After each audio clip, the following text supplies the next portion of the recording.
What are the differences between the Phantom GX2 and the new Phantom 6, which is technically a GX3, but they've renamed it, so let's get into it. Now, a bit of history, this was the first ever Phantom boot, if you like, because it was the Nike Hypervenom Phantom. But as we all know, the Nike Phantom GX1 was the first boot that basically paved the way for what we're on now, which is the Phantom 6. And there's a lot of similarities between the two, as well as the GX2 and the new Phantom 6. God, it's weird saying that. The biggest similarity between these boots is that Gripknit upper. However, on the new Phantom 6, they've added a second layer of Gripknit, so it's going to feel a little bit thicker, but it is probably an improvement and it's going to improve the fit and feel of this boot. It's supposed to give you a bit more control as well. One thing I'm really interested to test out is whether the Gripknit will clean very well or it's going to stain like an absolute pain like it did on the GX2. But so far, so good. A big difference on the Phantom 6 is the DF model has now got ghost lacing, which we didn't get on the GX2 or the Luna,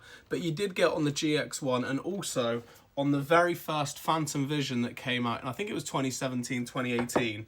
So I was a big fan of this just because it tucks away the laces, and in my opinion, it does give you a cleaner strike surface area.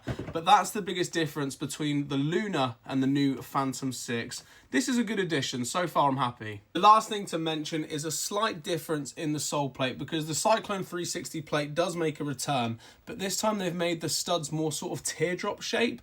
Whether that's going to improve your agility and help changing direction, I'm not sure, but that's the last thing worth noting. Other than that, the only notable difference is the Gripknit sort of construction and detailing. As you can see, they incorporated the Luna design on the GX2, where it was like a rounded circle that got bigger, whereas they've now replaced it with this small little strike zone. So you've still got off-centered lacing, you're still going to get a nice clean surface, but they have changed the construction, and that is probably visibly the biggest difference. So what are my overall thoughts? Well, I think this boot looks cool. I'm not the biggest fan of the colorway, but I am super excited to test it out. And one thing inside of me just wishes that Nike will do a Hypervenom inspired colorway, because, you know, it matches up perfectly with the graphics. We could so have like an orange and black boot. But yeah, this comes out after the Hypervenom remake. I'm really excited to test these out. Sole plate's pretty cool as well. But let me know what you guys think. Do you prefer from looks the GX2 or the new Phantom 6? Again, I'm going to get used to saying this.